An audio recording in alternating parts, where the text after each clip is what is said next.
Okay,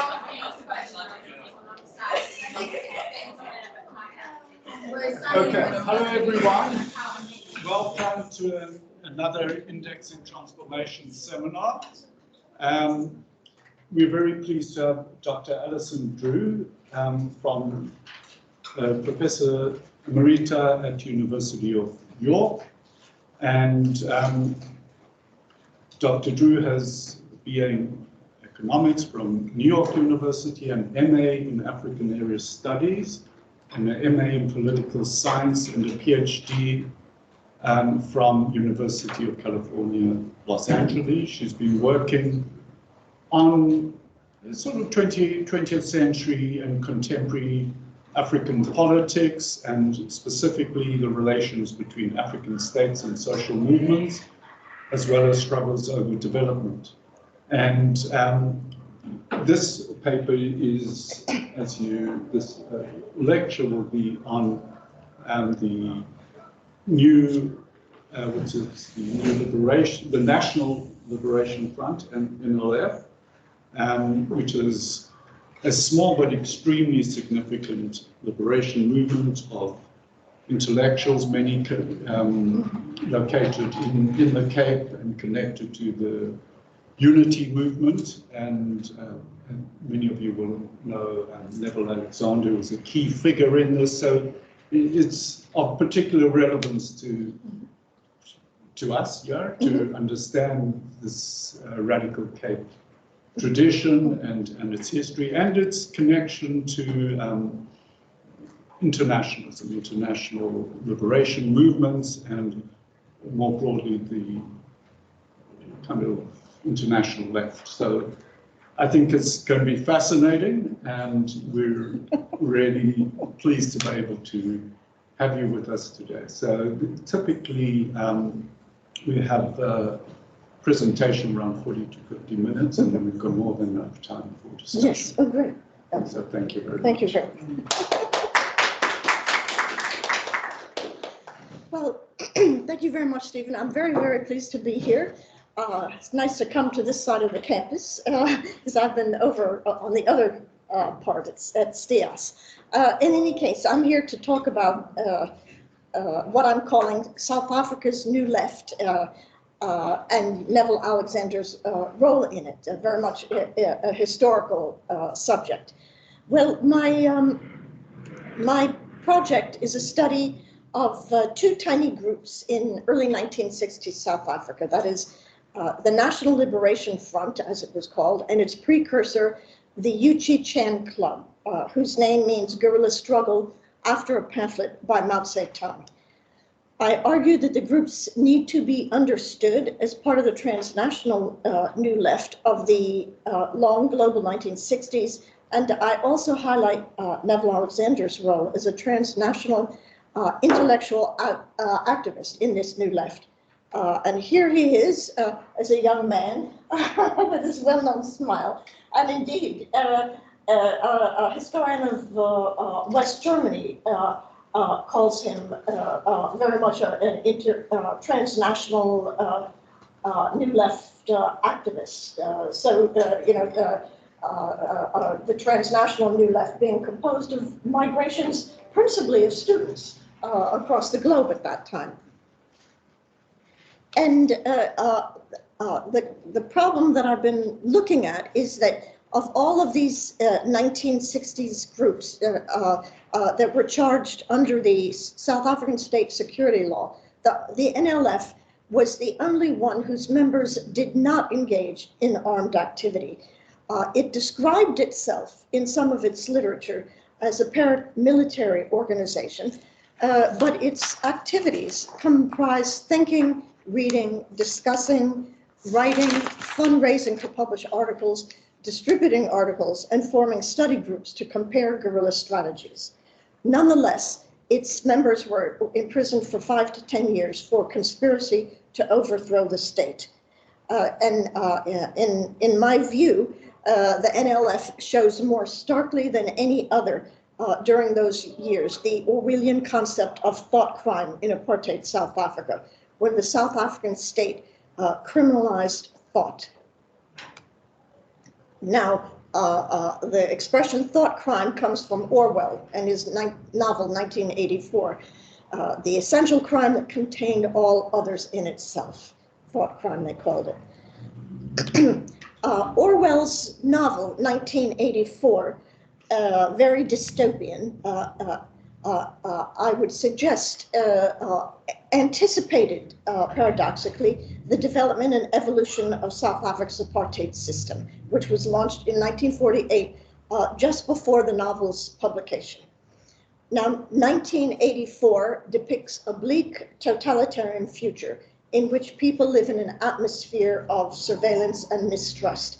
The ruling minority party needs both force and acquiescence to maintain power. And acquiescence comes by controlling knowledge and reducing the ability to think critically. Now, Western legal systems generally punish individuals for criminal actions, not bad thoughts. And that reflects a deeply held belief that human beings have an intrinsic right to mental integrity, to be free from the manipulation of their minds. As the legal philosopher Gabriel Menlo writes, the right to mental integrity may derive from the nature and moral significance of personhood. One's mental states, far more than one's actions, determine who one is as a person.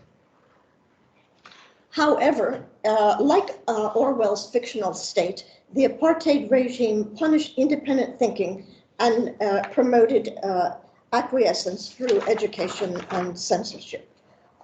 First and foremost, the 1953 Bantu Education Act, which removed Africans from the common syllabi in order to teach the African that there is no place for him in the European community above the level of certain forms of labor. As the writer Ezekiel Mpeshleli observed, inquiry was to become taboo in African education.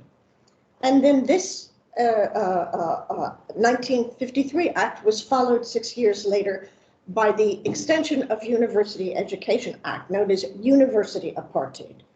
That made it a criminal offense for Black students to enroll at historically white universities.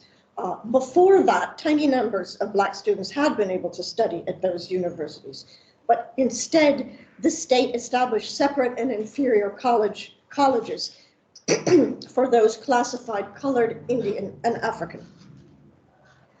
Along with the attack on education, the state squeezed the public space available for democratic protest and sought to criminalize opposition. A key example is the treason trial from 1956 to 61. In that trial, there was a trial of the ANC and its allies. The accused were charged with subverting the state through violence. However, after several years, the state collapsed. And indeed, the Justice Rump wrote, on all the evidence presented to this court and on our findings of fact, it is impossible for this court to come to the conclusion that the African National Congress has acquired or adopted a policy to overthrow the state by violence. So at that time, then, it was thinking about illegal methods was not an illegal act. It was not a criminal act. So, okay. However, following the Sharpeville and Lenga massacres in March 1960, I'm sure everyone is familiar with them, things changed dramatically. In those massacres, we recall, many people were wounded, 69 were killed, many shot in the back. The massacres led to mass protests and then more repression. The state, in fact, passed a series of increasingly repressive laws. Firstly, the 1961 General Law Amendment Act allowed for detention without charge for 12 days. Then the 1962 General Law Amendment Act, known as the Sabotage Act, which defined sabotage extremely broadly and made it a capital crime. Then the 1963 General Law Amendment Act, known as the 90-day law, which allowed detention without charge for 90 days. So it was a very, very repressive period. The state also criminalized the means by which people develop ideas. That is, through censorship, through the prohibition of citing censored or banned literature, through controls on press, broadcasting, and film. As the author Nadine Gordimer remarked, we are not to doubt, we are not to question, we are not to inquire, we are not to allow our characters to speak their right thoughts, or yours or mine. There was indeed a climate of fear that developed out of these repressive laws. And that was the backdrop in which the NLF and other small radical groups emerged at that time.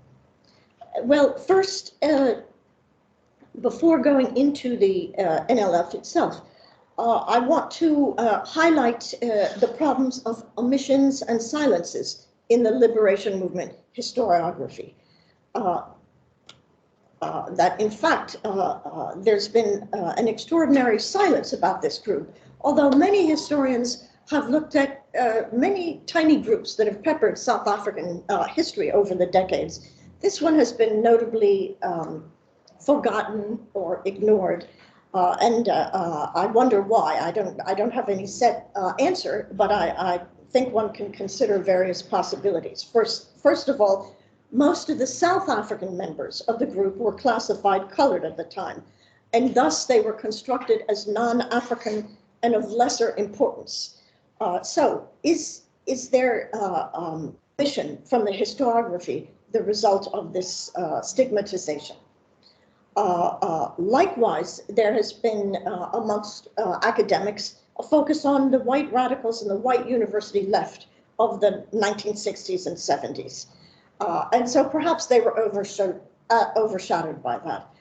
Also, there's been a militaristic bias in the historiography of the liberation movement. If you think of the South African Democratic Education Trust, Volume 1, it was very much a discussion of all the military methods, the armed struggle methods that were employed at that time.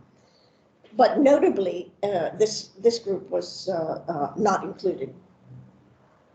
So there may have been an undue bias in the literature on bombs and armed struggle. As well, the NLF was to the left of the South African Communist Party, and historians prioritize groups close to power. So perhaps that was also a reflection of the silence. Consider the claim of the leftist intellectuals John Saul and Stephen Gelb in 1981. They wrote, "Just as the ANC is at the center of things, so the center of things is increasingly within the ANC."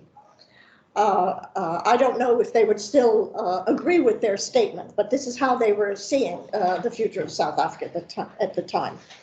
And yet, ironically, the 1980s was a period in which there was an intense power struggle in South Africa with the ANC trying to claim dominance. That is a power struggle within the liberation movement. But Saul and Gelb's claim also reflects a conceptual problem, namely the relationship of the center and the margins. Can the shifting political center really be understood in isolation from the margins, which are also in a state of flux as individuals and groups move to and from the center? I argue that by looking at the Uchi Chan Club and NLF, not only as part of a longer-term South African socialist movement, but as part of a transnational generational movement, the New Left, one can avoid the overwhelmingly national focus that overshadows certain studies of South African communism, as well as the inherent white bias of studies of South African University Marxists of the day, which of course were necessarily white. So what was this New Left that I'm talking about? As the name suggests, it was a rejection of the old left, both Stalinism and also bureaucratized democratic parties.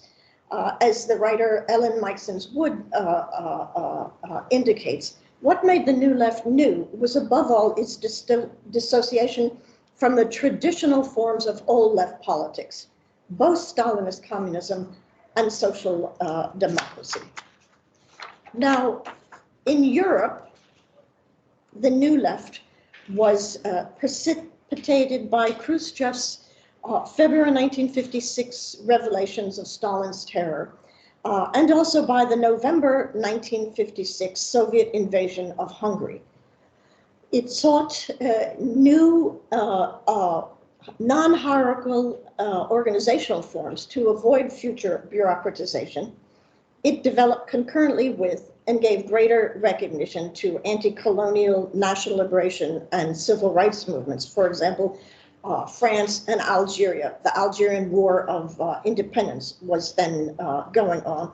And likewise, West Germany, where there was a large influx of African and Asian students studying in West German universities, who then influenced the politics of the youth of the day. And the New Left was also very much a generational movement. It was a movement of students, young socialists, and anti-war activists, and it was also self-consciously intellectual. Now the active so I think now we can put political. So let's testify man. Okay. No problem. The New Left also had very marked regional variations. European New Lefts, for examples, were able to develop. They had an intellectual and cultural impact because of the political space afforded by democracy.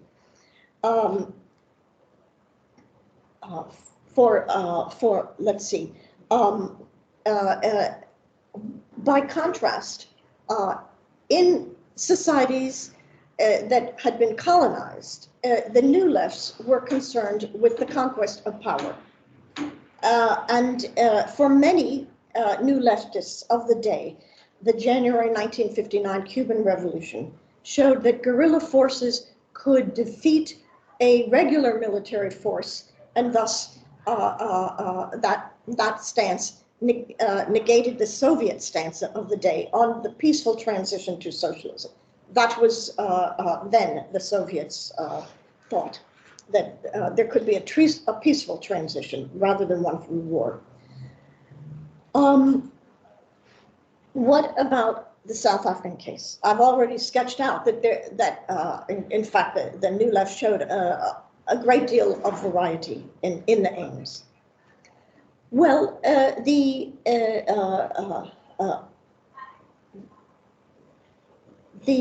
New Left developed first and foremost outside the Communist Party in South Africa. Apartheid, I would argue, in addition to its national roots, was also the South African variant of the global Cold War. The Suppression of Communism Act was passed on 26 June 1950. The Communist Party of South Africa dissolved itself on 20 June, just less than a week before, and the earlier Trotskyist groups had already collapsed. An underground Communist Party, a South African Communist Party, was formed in 1953, seeking greater alignment with the ANC. But it was very much of the old left, with an extremely pro-Soviet stance and a hierarchical organizational structure. despite the Hungarian invasion, the Soviet Union's invasion of Hungary, very few South African communists left the party. And that was a marked contrast with the notable exodus from European communist parties.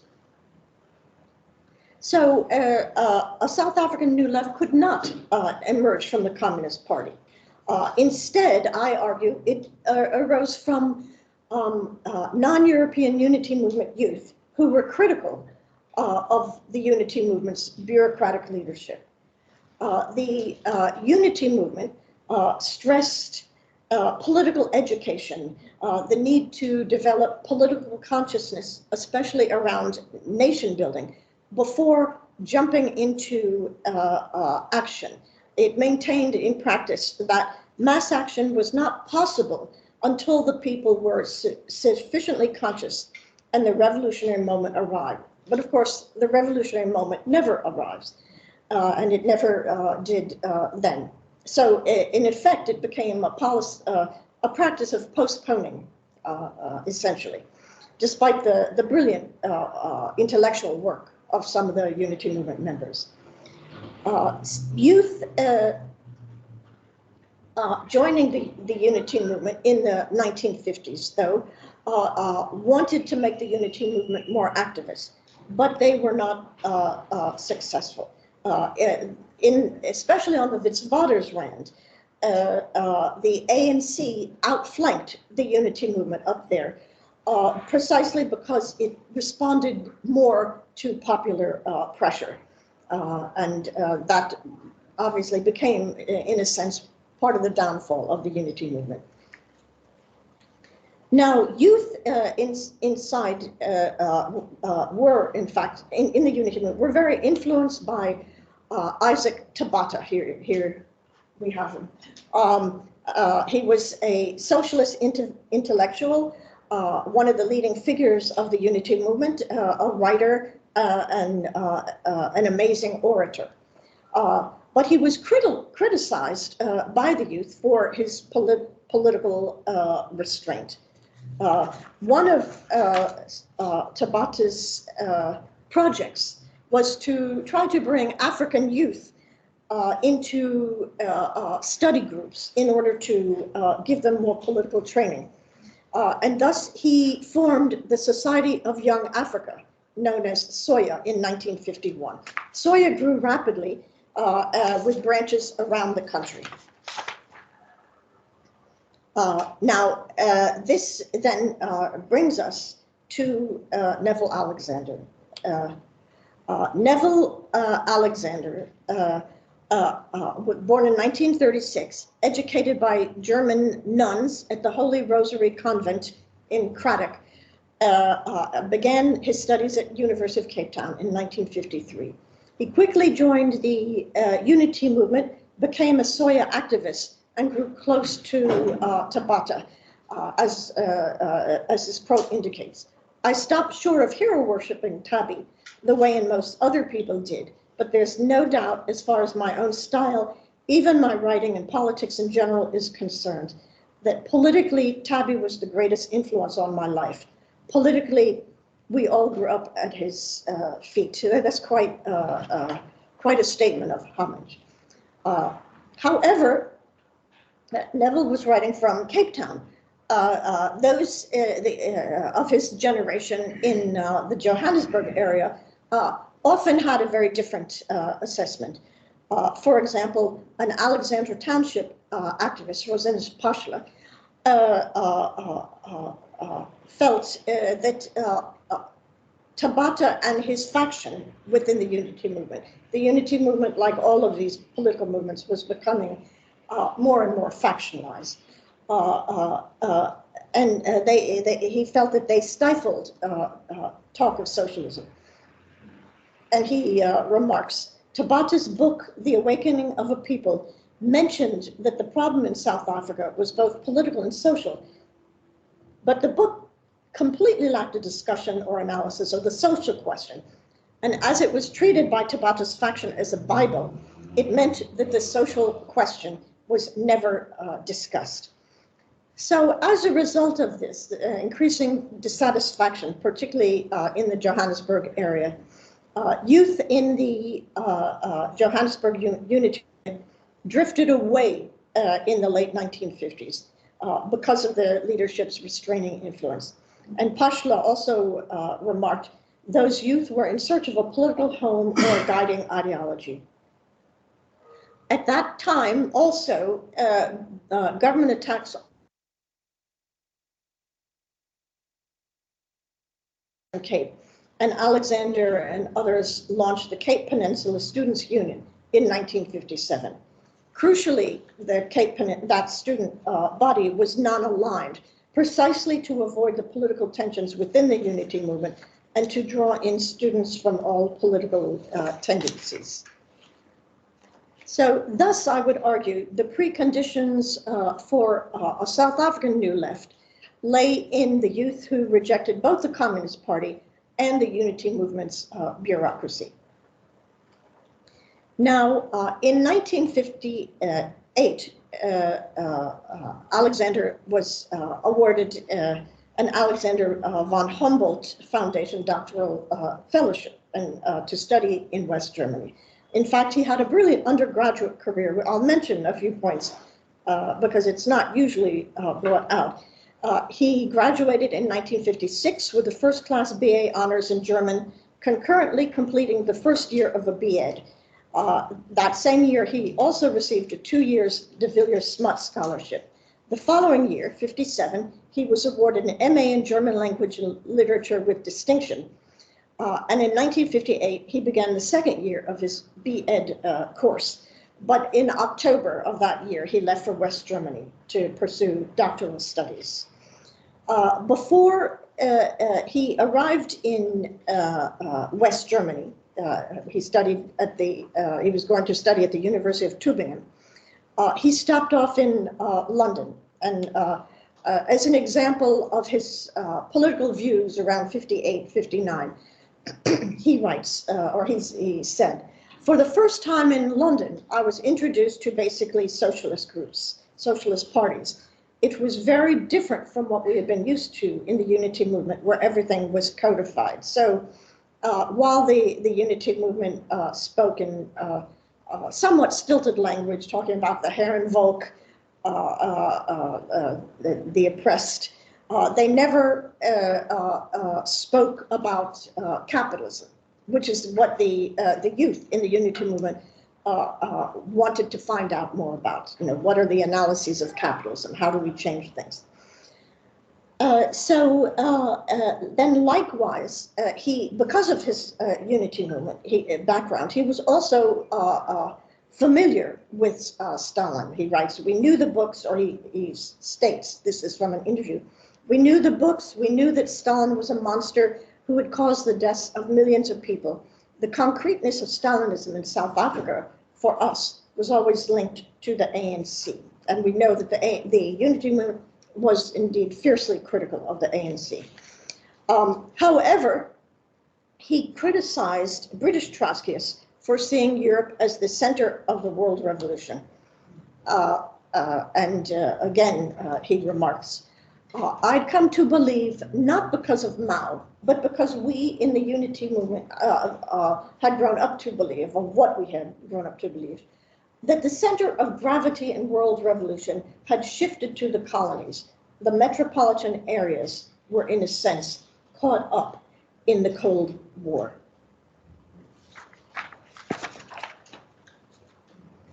At the University of Tübingen, he joined the German Socialist Students' Union, the SDS, as it was called, and he was profoundly impacted by the Algerian and Cuban revolutions. His involvement, in fact, with SDS began with the Algerian liberation struggle. And he recalls, as far as the SDS was concerned, participation in the Algerian solidarity movement marks the opening of solidarity action with revolutionary movements. It's from this period, 1959 and 60, onwards, that the SDS starts radicalizing. The Cuban Revolution as well made an enormous impact on Alexander, who was there in West Germany at the time. Again, he recalls, that revolution reinforced the whole guerrillaist tendency inside me. All it needed was Sharpeville to make me realize that this was a road we had to go. Out of these different strands, there was almost some inevitability about where I eventually landed. He finished his doctorate magna cum laude in February '61. Then he went on to Paris to meet representatives of the Fourth International, who agreed to provide the unity movement support for armed struggle if it sent representatives to Paris. Now, the South Africa that Alexander went back to had changed very much during his 3-year absence. The social and political conditions had deteriorated significantly. Politics had moved underground. Sabotage attacks began in late '61. He arrived back in Cape Town in July '61. He was not able to obtain a post at UCT, and thus he began teaching at Livingston High School in September '61.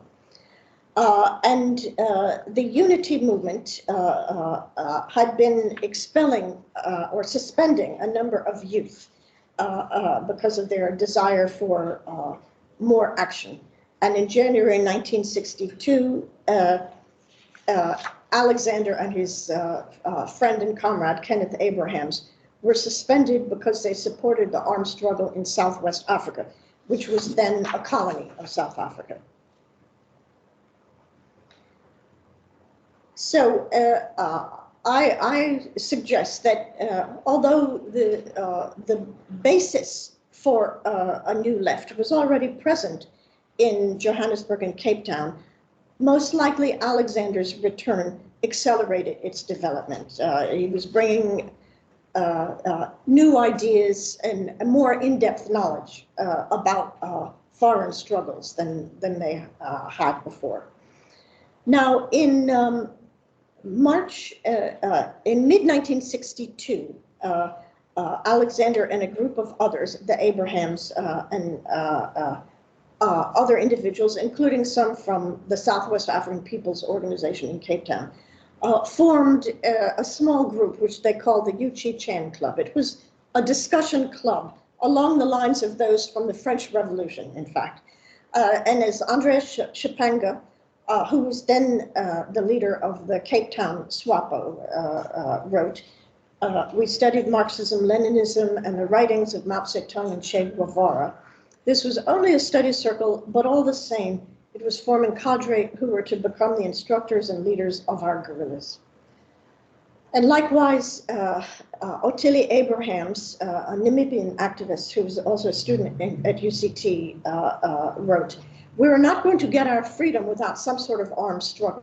We felt that this was the only way out. And then a Cape Townian teacher, Elizabeth van der Hayden, argued, we felt armed struggle was inevitable and that we needed to be a part of it. So armed struggle was very much in the air at the time. The Uchi Chan Club disbanded in 1962 and decided to form a network of cells, noted the National Liberation Front. This was launched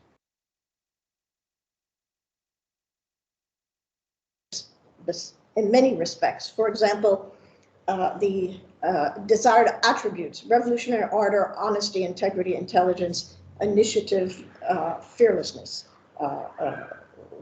is one example of, terms glorifying certain types of behavior. And then likewise, each member was to devote 24 hours per day for revolution and to work and play only when necessary. Now, they all were either full-time teachers or full-time students, so I don't know where they thought they were going to find these 24 hours. And at that time, Neville Alexander was, in addition to teaching full-time at Livingston, he was also working as a German language demonstrator at UCT. So this is very much, the document is very much the work of someone who's very idealistic.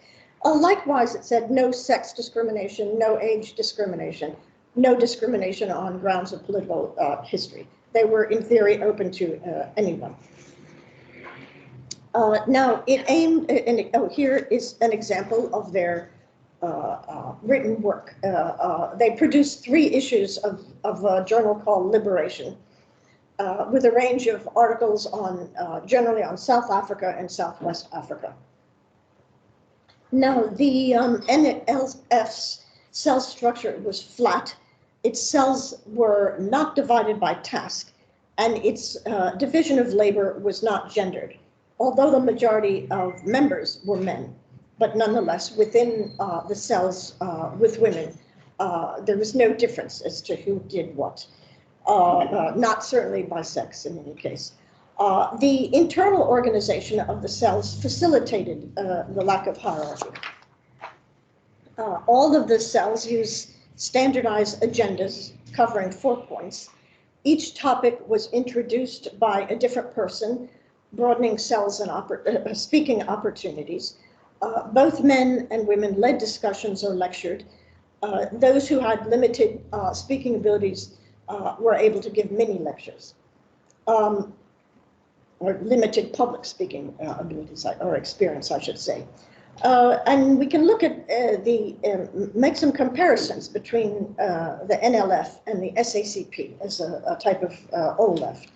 That the NLF then had a lack of hierarchy, a flat structure, cells not divided by tasks, not standardized agendas, and so on and so forth. The SACP was hierarchical, and that, of course, reflected the doctrine and the practice of communism from the Soviet Union. It had at the bottom the racially segregated area units, which reflected apartheid, and likewise, by contrast, mixed race district and central committees at the top. However, women were excluded from the top tiers on the ludicrous grounds that the police could charge people under the Immorality Act, which forbade sex between people of different racial groups. So this was the rationale for excluding women from those top tiers. And then as another comparison, NK gave priority to older male Second World War veterans who knew sabotage techniques. So MK was very pragmatic in the way Mandela set it up. As part of the NLF's discussions of guerrilla struggle, guerrilla warfare, Neville Alexander wrote a pamphlet entitled The Conquest of Power in South Africa, and that drew heavily on Mao and Che Guevara. That argued that in Europe, the key issue in seizing power historically was the relationship of the army to the contending classes, the rival political classes. And there was the assumption that at a revolutionary moment, the army would go over to the European masses. But in South Africa, Alexander argued, the white army would never go over to the black masses. But thus one would need a guerrilla army to counteract that problem, that limitation. And he argued that Algeria and Cuba showed that small guerrilla bands could be turned into regular armies in the course of the struggle, that guerrillas teachers would teach literacy and raise the cultural level. And he also gave a lot of emphasis to Southwest Africa, which was, as I've mentioned before, a colony of South Africa and a key area for guerrilla organizing. At the time, liberation movement activists across the left spectrum were all captivated by the Algerian War of Independence. And generally, they compared South Africa and Algeria as two settler societies, which of course they were, very rigidly divided settler societies. But Alexander unusually drew a parallel between South Africa's colonial relationship with Southwest Africa and France's colonial relationship with Algeria. And in Southwest Africa, he speculated, most probably guerrilla action on an extensive scale will bring about some kind of Algerian independence. This will certainly not be satisfactory in the long run, as he felt that Algeria had capitulated to imperialist economic interests. But from the point of view of providing a strong liberated area, it will be an invaluable gain for the struggle as a whole. And thus we have to concentrate as much activity on it as possible. So, and of course, the focus on Southwest Africa reflected the fact that there were Namibian members in this group. Well, was there then a difference in how the old and new left in South Africa were thinking about guerrilla strategy? Yes, I think there was. When you compare, for example, the NLF documents versus Operation Mayibuye, which was a draft document of MK and the SACP, mainly of MK. Now, MK, when it first started out, most likely began sabotage as a placeholder against rival political organizations under popular pressure to do something, especially the Pan-Africanist Congress. Most likely, the MK was not thinking explicitly of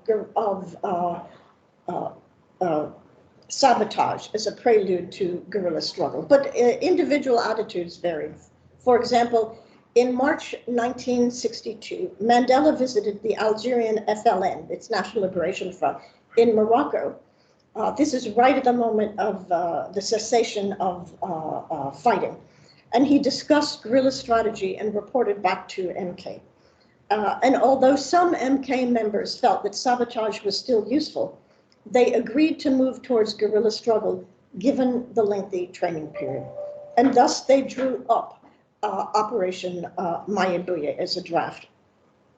And we can see that there are some interesting differences. The NLF was talking about developing guerrilla units from cells formed inside the country, whereas Operation Mayibuye spoke of establishing external political authority before externally trained guerrillas arrived in South Africa. That is, they wanted to get some kind of friendly country to allow them to train guerrillas there. Likewise, the NLF spoke of guerrilla teachers for literacy and political education. Operation Mayibuye spoke of guerrillas sparking the masses. And then finally, the NLF stressed Namibian agency through a Namibian guerrilla struggle, whereas Operation Mayibuye spoke of United Nations military intervention in Southwest Africa, and suggested that in a sense implied Namibian passivity. Operation Mayibuye was the subject of much critical debate amongst the SACP and MK leadership, and all the bulk of the evidence was never adopted. Nonetheless, it shows the thinking of some members of these organizations at the time. Overall, it seems to me that the NLF went further in elaborating a theoretical rationale for guerrilla struggle than did the Communist Party or MK. However, as we know, both the old and the new lefts underestimated the power of the highly industrialized state, which soon swooped them all up and put them in prison. So I have focused on firstly, looking at the South African New Left's national and transnational roots, and also on spelling out some differences in what I argue are the old and new lefts in South Africa. And from that, I want to draw several preliminary conclusions. Firstly, the first set of thoughts, really concluding thoughts, refers to socialist history, namely that socialist history in South Africa and anywhere needs to be assessed through multiple dimensions, that is, chronological, generational, national, and transnational. And as we know, South Africa had several socialist tendencies, and those evolved over the decades. I'm just focusing on this small group here today. The evidence suggests that the Yuchi-Chan Club and the NLF reflected the global New Left perspectives, although that's not been recognized to date. Unlike the 1960s Europe, where open debates and mass protests were then possible, the South African state repression prevented this new left from developing into a movement. It smashed the new and the old lefts. In South Africa, another point, the historiography has focused on organizations close to power. And that's meant that the Communist Party's history overshadowed the New Left and the other socialist trends emerging over the decades. But again, to pose the question that I mentioned at the start, should proximity to power be the only criterion by which historians evaluate history? That's an open-ended question that I ask. And then a second set of concluding thoughts regarding the trial of Neville Alexander and 10 others. At the trial, and this goes back to the theme of thought and thought crime, the Justice Van Heerden, stressed strongly the fact that the members of the NLF who had been picked up were all intellectuals of one sort or another. And he writes, as intellectuals, you seem to have embarked on this course of action with your eyes wide open. Most of you are teachers. You were in a position where you could influence others and persuade them to a course of conduct which you had planned and decided on as the most effective. So he was very much highlighting their role as intellectuals able to influence others. So he thought. And then secondly, the judgment was framed in the conditional tense. Not they did something, but they might have done something. He writes, the state, by establishing the existence of the NLF and its aims, has proved a conspiracy to commit the unlawful and unwillful acts. Again, the state has succeeded in showing that if the said acts had been committed, the safety of the public and the maintenance and law and order would have been endangered, that property of the state and other persons would have been destroyed, and that persons would have been maliciously killed and murdered. The NLF never came close to performing any of the acts to which the Justice Van Heerden alluded. Rather, they theorized about them. And that raises, in turn, the contested concept of conspiracy, because they were convicted of conspiracy to overthrow the state. As another legal scholar from Yale has written, conspiracy doctrine comes closest to making a state of mind the occasion for preventive action against those who threaten society, but who have come nowhere near carrying out the threat. The mystique of numbers of combination becomes the danger. The agreement to accomplish the prohibited purposes furnishes, without more, the basis for criminal liability. And thus,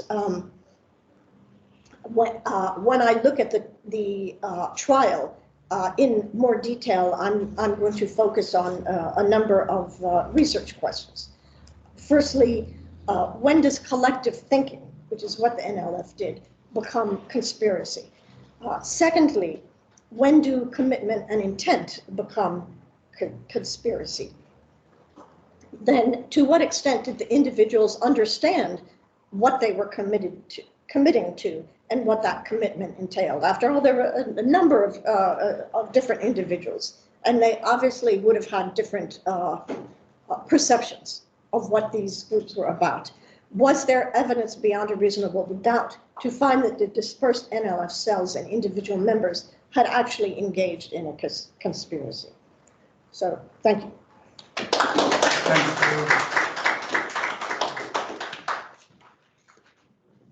Thank you. And there was really a very powerful insight into that historical moment, and the questions you're raising will hopefully lead us into debate around a whole range of concerns.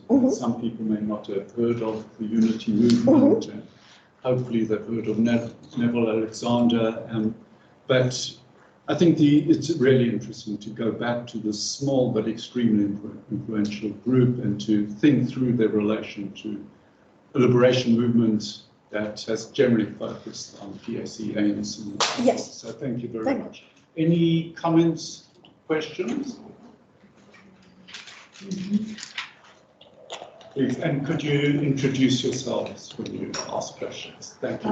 Hi, I'm Chelsea, and my question was, how does the politics of Afrikaans for people of the Cape discussed by Neville affect coloured Afrikaans speakers? How did the politics of Afrikaans. Okay. Yeah. Oh, on language, on Afrikaans as a language, affect Afrikaans speakers? Specifically, coloured Afrikaans speakers. Oh, okay. Well, but do you want to take a couple of okay, questions? yes, okay, whatever. I will say that the unity movement at the time, in the 50s, was very concerned about the language question. They had many different debates on it. Some argued that English should be a linking language and thus prioritized, but others argued differently. They argued for mother tongue education and multilingualism. And that's actually what Neville's further development led him to. So I don't necessarily know that this small group had an approach to language. They were focusing on A, guerrilla warfare, and B, trying to build a united front with other groups. That was their other interest. Yes. Could you introduce yourself? I'm a lecturer in the department. Thank you very much for this presentation. It's wonderful. I mean, I think it's really a piece of our history which is very important, but not many people know about this, and yeah, I really value your presentation. When I was in the 1980s, late 1980s, became familiar with the new unity movement, and I am very happy to see that you bring out the influences of the NLF on sort of gender politics within an organization, which I found fascinating at the time, as well as the intellectual engagement in study groups and so on. In fact, I think it was with the new unity movement that I, for the first time, was probably the last time, read the work of Alexandra Kollontai and helped me to formulate my own thoughts about feminism and Marxist feminism and so on. So I'm glad you're raising that, or you highlighted that. But My question is really around that very intellectual nature of the NLF and then also the new unity movement as I knew it at the time. I mean, they struggled in a sense to make a connection with worker organizations, if I'm correct. I mean, I haven't studied them in the same manner as you have, but that was my understanding, that they didn't really have a clear connection to worker organizations, whether trade unions or other kinds of worker organizations. And I was just wondering whether you had any thoughts about that, what would explain that sort of disconnect. And the other question or area which, if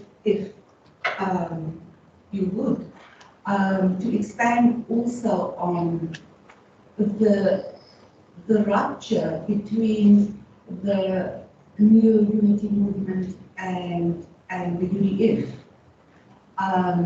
There were very clear differences there. I collect it was around the new unity movement's opposition to engagement with the apartheid state. But if you have any other comment on that, I would be very grateful. Okay, all right. Should I answer these or? Yeah. Okay, fine. All right. Right. Well, the first one, the one specifically about the NLF, they were all explicitly intellectuals, although they came from working class communities. So all of them were from working class backgrounds. Neville, when he was a student in Germany, did organize foreign workers in West Germany in the Metal Workers Union, incidentally.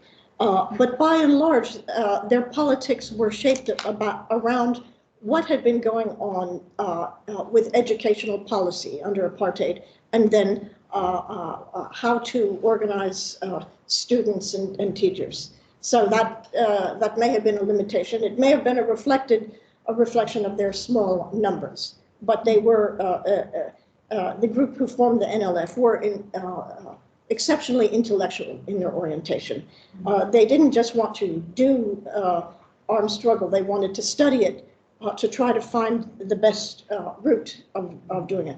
But they did not, I don't think, see themselves as postponing the way the non-European unity movement postponed all sorts of activities. So I think that's their youth was a spur to their. They were very focused, in how they proceeded to study. Yes, for their longer development, a disconnect from specifically workers' organizations is problematic. But at the time, they were only in existence less than a year, and then, put into prison. So, that's what I would say. I mean, some of them, when they went out, they all interestingly became activists, but generally with an intellectual focus. I mean, Fikile Bam became a judge, for example. Neville became an educationist. Likewise, Kenneth Abrahams was a medical doctor. Otili founded a school, kind of a radical, non-conventional school up in Namibia. Elizabeth van der Heyden also worked with, when she was able to work again, worked with former prisoners, and also then was able to eventually resume her school teaching career. So they all had that. But van der Heyden also was briefly involved with the women's movement in the Western Cape as well.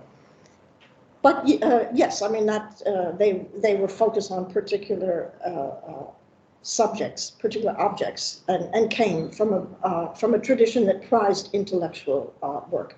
Well, the new unity movement, which was formed in the early 80s, as I recall, in the United Democratic Front.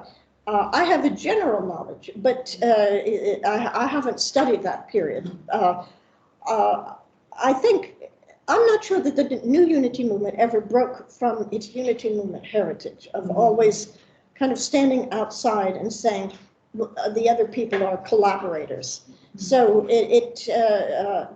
to some extent, there's a question of what kind of collaborations. Collaboration with, the apartheid regime, or collaboration across classes. I think that I remember a document that Neville wrote from that period, and I think he maintained that the UDF, by admitting representatives from so many different classes, and also including fairly well-to-do white groupings reflecting neighborhoods and so on, I think he felt that they were being class collaborationist. And instead, he argued that there should be a push for working class independence. That's of course a kind of typical Marxist line, but whatever, they lost the battle. In any case, I think that it turned on the question of alliances. What alliances with whom do you form? And the Unity Movement has always been purist, very much so. Yes. Okay, yeah, thank you very much for this history. It's really fascinating. Introduce. Sorry, my name's Claire Lester, and I'm a lecturer in the Sociology department, of course. So your comparison of the NLF and then the SACP/MK, and speaking about the development of military sort of strategy and tactics, do you also try and understand why it might have been the case that the NLF might have had a more substantial theory of revolution from below, considering the fact that the organizational structure of the SACP and MK was so embedded within the sort of Stalinist Comintern direction, and even thinking through this idea of conspiracy, were they allowed to think independently about revolution from below within that context? And perhaps did the NLF maybe have a bit more freedom, at least to think about possibilities without necessarily having the means to effect them? Well, yes, I think the NLF members were more open to diverse ideas. And also, at the time, Neville and a couple of other people, Kenneth Abrahams and Fikili Bam, went around lecturing on different revolutions. They were, China, Vietnam, Cuba, and so on. So, and their focus was, to what extent can these be models for South Africa? What does South African conditions, are they similar to the conditions of those societies, or do they differ? And how would that affect our guerrilla strategy? So I think that's what they were trying to teach people, how to pose comparative questions. I think that my understanding of the SACP at the time was that the SACP, and including the intellectual members like Joe Slovo and so on, were much more closed to looking at things differently. Because at first, the Soviet Union did not support the Cuban Revolution initially. It's only after some time, a year or so, that because of the pressure that the U.S. was putting on the Cuban Revolution, that the Soviet Union began to make overtures. So that obviously did transform the nature of what was going to go on in Cuba, as how Cuba would develop, because it was a small and weak country. So obviously it did take on some of the Soviet characteristics. But I think that the Communist Party did not stress intellectual work the way the unity movement tradition did. And I think that's the key issue. And they had the model of the Soviet Union. And then during the armed struggle, they were dependent financially on the Soviet Union. So, yeah. Hi, I'm Bernard. I'm in this department.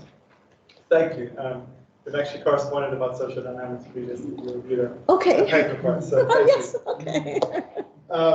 Thanks for the very rich paper. I've got lots of threads of thought, and I'm not sure that I've got a coherent question on all of them, but let me try. The one observation I thought of when you were recounting Alexander's career was coming back to South Africa in '61 and not getting a post at UCT despite this very glittering academic career. Yeah. The obvious parallels with Mafeji, right? And 7 or 8 years later. So was there outrage about this, or was, did perhaps Alexander not have the same or any support at UCT? So and did that mean that he didn't even get close to an appointment in the way that Mafeji was appointed and then the appointment was retracted? So there's a question there.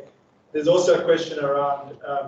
You said somewhere that the unity movements prior to Alexander going abroad hadn't really thought of capitalism per se, and then of course the New Left had his encounter with socialist movements in England and obviously in Germany, I presume, would have brought that to bear. So, and you've spoken a lot about his theorization, or the theorization of in the NLF of revolution. But did they have a theory of capitalism, and did this sort of predate kind of theories of racial capitalism that involved the gases, etc. Henson would think of in the 70s? And there's much more. There's many more questions. Okay, yeah. Well, it's interesting. You're the only person who's ever mentioned the parallel with Mafeji, although I think about that. Is Mafeji was significantly later. Of course, they knew each other because they were both students at the same time, but Mafeji was not part of the NLF, although he was very close friends with Fikili Baum, who joined the NLF. So I think these networks and who became drawn into certain organizations is quite an interesting question. Yeah, I think that the conditions in 61 were very bleak. I know that Neville was extremely distressed that he basically was told to get lost. I don't know the details, but basically UCT told him to get lost, so he was very depressed. He said he went on a drinking spree over the weekend after the rejection, and then applied to Livingston on the next Monday. So, and I think he spoke to his friends, his unity movement friends at the time. There was no Yuchi Chan club at the time, because someone who wrote a memoir of that period mentions it as well. She was a visiting American student. And so, I mean, I don't even know if there would be any record. I don't know who he went to, if he went to Human Resources or the German department or whatever. But I just think that the repression was so extreme in 61 that, he didn't think he could take it further. But that, I'm sure, he experienced relative freedom and equality in Germany. And a lot of the African and Asian students also indicated that when they were studying in West Germany, it was a really free environment. So then to go from that environment back to increasing repression must have had a terrible psychological and emotional impact. That he doesn't speak about those kind of things. He never did. But I'm sure it really distressed him greatly. So that's really all I could say about that. But I think it's an interesting comparison that people should bring out, really. Mafeji was not the first, to be rejected. And theory of capitalism. Well, in his pamphlet on guerrilla, the conquest of power in South Africa, a great ambition. Anyway, he talks about capitalist development being characterized in South Africa by the historical accident of race. So that's what he's thinking at the time. that the accident of race, as he phrased it like that, then permeated everything, including the military, the extreme racism in the military, never ever support any movement by blacks who were trying to change things. So, and I think, as far as I know, I mean, that's a good question. I can look more deeply and see if I can read into some of the small articles that they wrote. But it's a good question. How did they theorize capitalism? Yeah. Maybe I should ask Yes. a question while Yes. we're waiting for more Yeah. comments and questions. So, yeah, this is really fascinating. And there's so many questions generated about political intellectual genealogy. So where particularly Neville Alexander coming from Craddock, and I mean, I had a very interesting conversation with Jonathan Schutz, who's over there, and I'm waiting for his question. He works on early also intellectuals. And, you know, the late 19th century, yeah. And I mean, what is particularly interesting for me to think through Talata, and not that, well, Talata, yes, but Tabata. Yeah. You know, so Craddock as a center for Yes. all sorts of politics over a long period of time. That's true. So that's the one, and then also one could also think through unity movement and the key node of Livingston during the 1980s, Yeah. formation of the United Democratic Front, and you know, so there is so many strands running through it. From the 60s. Yeah, but particularly, you know, these teachers who were so influential across generations. And then I'm interested also, sorry, I would have so many more questions, but I'll stop now. Crane Sudin's Cape Radical tradition. I'm interested what you think about it, what gaps there are, what, what areas you think this kind of study could open up. Right. Okay. Well, I don't think I can comment much on Craddock and the Eastern Cape. Tabata came from an area of the Transvaal near Queenstown, I understand. Can I just say one more thing? Yes, yes. Just before, we may add to this. Siraj Rasul's PhD on Tabata. Yes, and how that fits in. Yeah. Thank you. So, yeah, I mean, no, Siraj wrote a very interesting PhD on Tabata, very theoretical. But I still think, given the enormous impact, I mean, that he had, I mean, certainly on the intellectual formation of these youth. I mean, Neville Alexander's comment was really quite an amazing praise for Tabata. And I know Tabata was highly thought of as an orator as well, with an incredible memory. You could ask him 5 different questions, he'd never make any notes, and you'd answer them all perfectly. But so I think that more work could be done on Tabata and what motivated him, and so on. That's what I would say. And I know that in some of the interviews that of Neville Alexander that are in the UCT archives, Neville mentions that Tabata wrote bits of Dora Taylor's manuscript, The Role of the Missionaries in Conquest, I think. So it was very much of a mutual intellectual relationship. There were no, Tabata had a feel for South African conditions that Dora Taylor could not have had, really. That's my view. Being that she was a foreigner, but also a white person, so no matter how radical her orientation, you're still somewhat protected by that.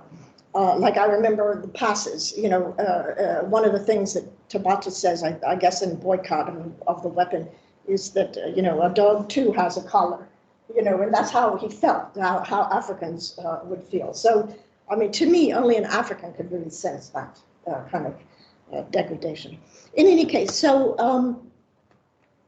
so Tabata, this opens up more questions about him, I think.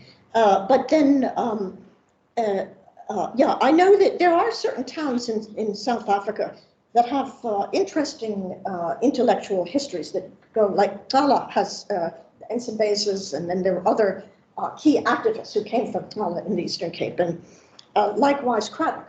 Yeah, so it is what makes them develop in those ways. I don't know, it might be certain schools, certain teachers, and so on. Then the other thing about yeah, the Cape Radicals. No, a very good book, very fruitful, but also Soya is still unknown. The Society of Young Africa. Now, whether there's enough, I mean, certainly one could get an article out of the available historical documentation, I think, on Soya.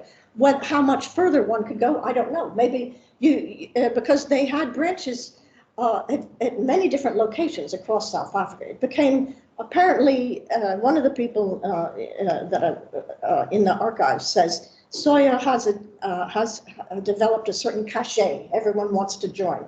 In fact, they were pressured by it was for Africans only, because Tabata felt that the African youth, not just students, but youth in general, felt intimidated at some of the Cape Town-based fellowships, especially the New Era Fellowship, which is very hierarchical in a way. You know, you had the great man who speaks up on the front of the podium, and women were, men posed more questions than women, and so on. So it was still very traditional in that respect. But so Tabata felt that would be difficult for the African students, so therefore he wanted to cater specifically to their needs in the apartheid era. But the pressure, there was pressure by colored and Indian students to join Soya. So eventually they did open it up to all Black students, not just Africans. Yeah, so that's an interesting. There were different networks that developed around Soya as well. And Mafeji was in Soya before he came to UCT, so another thing. So I think it did groom a generation of African intellectuals specifically. Yeah. So, yes, so those, and yeah, I know that Cape Town has many important high schools connected to the liberation struggle, but maybe our colleague in the back knows more about that. Yeah. Yeah. Thank you very much. Yeah. Jonathan, so you will listen to the questions. And Matthew. No, Ava. Oh, I see. Okay, so Jonathan, that's right. Jonathan, then who's online? Ava. Ava. Okay. Hi, I'm Jonathan Shoots. I'm a postdoc here with the. So I wanted to ask two questions. The one is you opened with this thing about kind of thought policing or thought crimes, and kind of broadly or abstractly, like you kind of opened with the sense that this is wrong. But do you think that, you know, it seems like the contestation that's happening here between both the state and the NLF, but also between the NLF and the Communist Party, the kind of new NLF, is a contestation around right thinking. And so for, you know, whether it be repression or revolution, what is your assessment of the role of right thinking versus other kinds of change, right organizing, right practice, these kinds of things? What do you mean, right thinking? So, would it be right for the state to, if it were to run a successful repressive movement, control thought? Would it be right for revolutionaries to fight over thought, or is that this seems to be so central here? Do you think that's true, or do you think a successful revolutionary movement or a successful repressive state should control something else? Maybe that. Well, I guess I would approach the problem from the point of view of democracy, which South Africa was not, but and all democracies are flawed. I mean, the issue of thought crime is still around in the war on terror, for example, and so quite a number of lawyers have mentioned. Well, I'm not quite sure how to answer the question. from the point of view of the state wants to maintain itself in power, and therefore they will ultimately they'll do whatever it takes, even if it may backfire. But on the other hand, from the point of view of those who want to promote democracy, then they will engage in conspiracy if necessary. But the point about conspiracy is it seems to be infinitely elastic. For example, the judge here referred to a 19th century case, that is the Fenians in Ireland, where it was found that there were Irish nationalists, where the British Crown found that although there were Irish in Ireland and also Irish in the United States, they were all, and they had not, these two different groups of Irish didn't know each other, but nonetheless they were all engaged in a conspiracy because they all wanted the same thing. So that, I mean, that's a very elastic notion of conspiracy. Where does it end? You know, you could throw everyone in jail, you know. I mean, this is one of the things I want to give more thought to. That's all I would say. Yeah. You talked about the kind of global new left, or global and transnational connections, and I was just maybe to ask more about the kind of relative influence of new forms of global thought versus that intersecting with South African traditions. You know, so even do you see that happening? Where are these new ideas all about these global connections, or are they also transforming kind of internal South African traditions of thought emerging out of South African traditions? Well, of course, you know, some people have asked the question: can you really say there's a single global new left? Because there is a lot of variety. I mean, Europe has one set of one context, let's say, or a very broad context, and generally non-violent. Although there were violent offshoots in West Germany, but you know, so that's an important question. But I tend to think that I'm emphasizing certain points. You know, the youth, the attempt to find non-bureaucratic structures, you know, egalitarian structures, rather than get trapped in the hierarchies of past organizations, of the older organizations. So that's what I'm, plus anti-Stalinist, anti-Soviet bureaucratization, as well as, you know, anti-social democratic or democratic expressions of political parties that were bureaucratized. And yeah, the unity movement and the communist left in South Africa already had many international influences. After all, to a large extent, certainly amongst the leaders, or some of the leaders, you know, the Soviet Union was a key pivot. You know, some people continued to support the Soviet Union post-Stalin and so on, but the unity movement, a few of the leaders, like Tabata, they were very influenced by Trotskyism and Trotsky's critique of the Soviet Union. So there had already been an intersection of global thinking, or globalized thinking, let's say, with South Africa.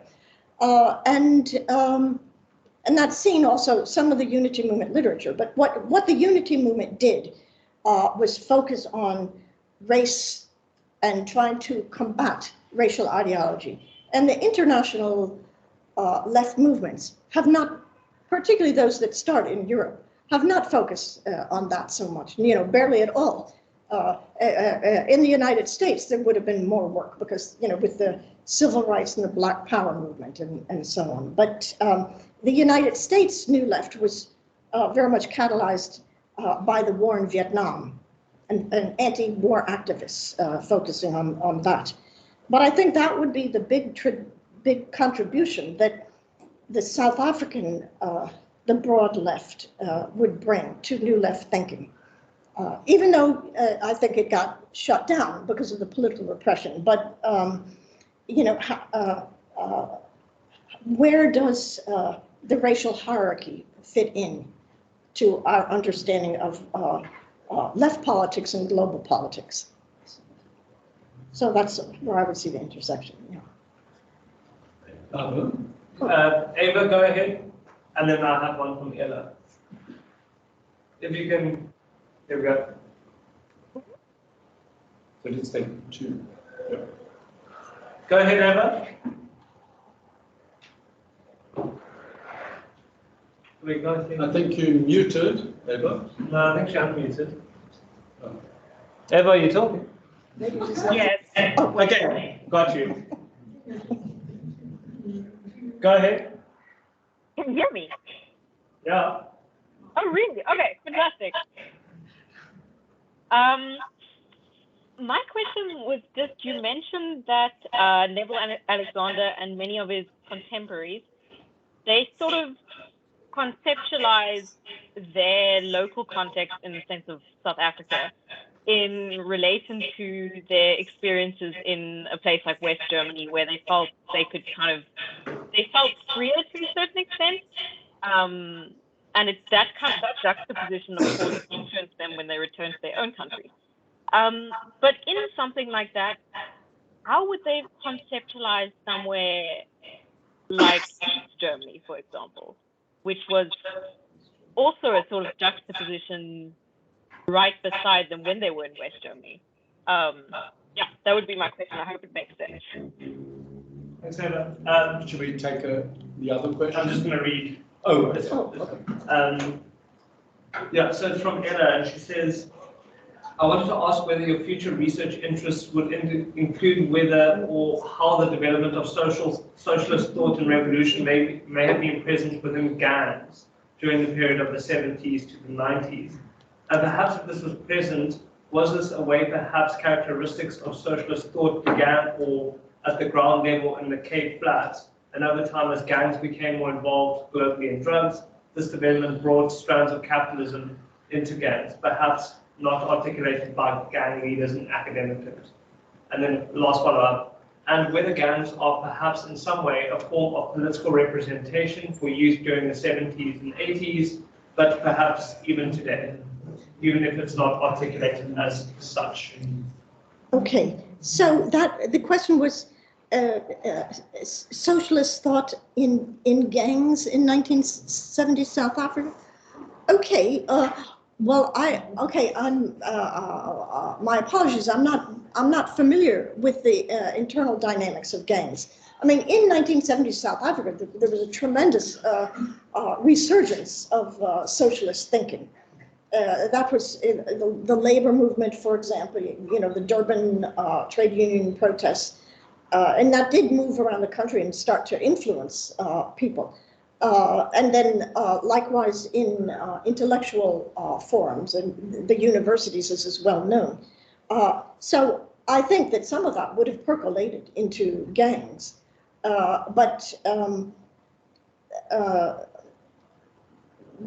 and maybe, you know, whether gangs had their own analyses, you know, I'm not familiar enough to say, to venture a view on that, because I don't know. It's possible. Well, and I suppose gangs could see themselves as forms of political representation, but more, I feel that they see they're there for profit, right? Or maybe they feel excluded from the dominant society of those who are forced into them by lack of other options as they perceive, or by pressure. But I mean, I tend to see gangs as more economic bands rather than groups vying for political representation in a democracy. But I don't know if I've really answered the question or not. Okay, those are my thoughts. That's all I can say. Okay, and the other, so. Okay, I'm not so sure that Neville Alexander theorized South Africa in relationship to Europe. I mean, it did. His European experience did have a tremendous impact, but also so did his thinking in the unity movement, because he spoke, for example, on attending a seminar run by Tabata on the land question, which had a major impact on him and his thinking about the land question and revolution. So I think that he was as much influenced by other intellectuals and things that were going on inside South Africa as he was from Europe. And there's no question that he would see East Germany as a kind of a distortion of Stalinism. Interestingly, West Germany had the benefit of having many students from Asia and Africa in this period, far more than East Germany, paradoxically, although one might think because of the Soviet stress on bringing in students that East Germany would have more, but no, to the contrary.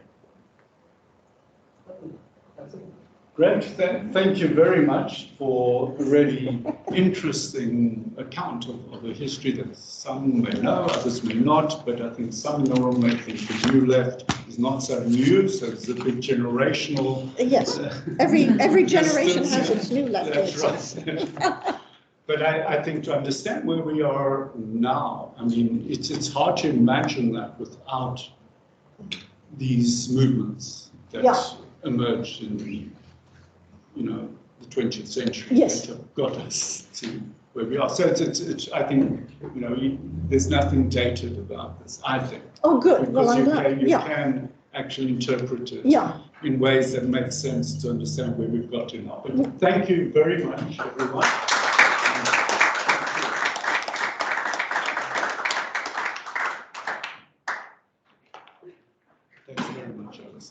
Oh, thank you. Yeah. Okay, so yes, to